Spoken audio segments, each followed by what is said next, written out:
Жігіттер, кешеме емшек ұстадым ғой. Халыққа түсінікті тілмен айтшы, сиыр саудым деп.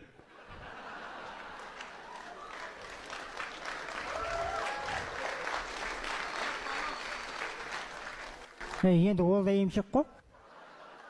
Сиырдікі ғой? Ой ғой, сендер көре алмайсыңдар. Наурыз, саған ұсынысым бар. Ана жігіттің аяғын сүйсең 10 мың теңге берем. Қалай болады екен енді? Ладно, 50 мың. Тұра түсек, мен 10 мың ойланып отырмын ғой.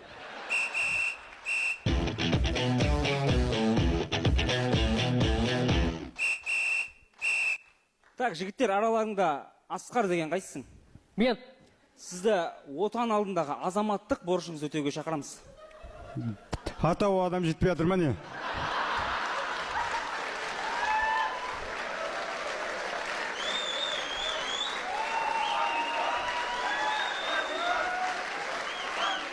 Жоқ, жігіттер, сендер түсініңдер. Бұның барлығы сендердің ұйқыларының тыныштығы үшін ғой. Асқар, менің ұйқымды күзетсе, ұйқым қанбайды ғой менің.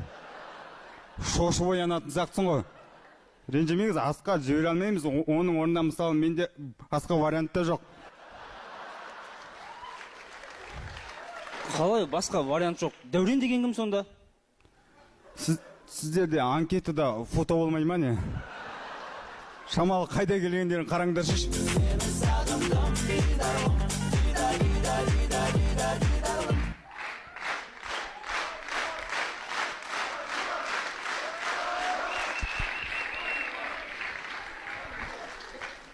Есен аға, көңіл күйіңіз қалай? Сахнаның артында сұрадың жақсы деді ғой. Қайта неге сұрай бересің көңіл күйін? Енді көңіл күй өзгермей ма? Осындай миға сыймайтын жарым әңгімелерден кейін халық сені аш жасамай ма деп ойлайды. Колготки. Бүгін қарсыластарымыз өздерінің өміріндегі әзілдерді ойнайды. Онда біз де өзіміздің өмірлік әзілдерді ойнайық. Сонымен поликлиникада. Мына әріні айтып жібере қойсыз. Иммуноглобулин, диферизирокс, ацетилді кислота дейді. Сөйлегенің жазуың сияқты екен.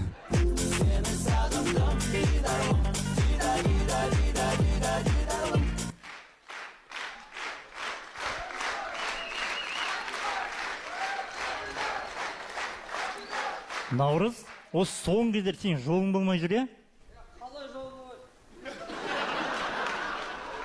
Қойш, микрофон істемей алма не?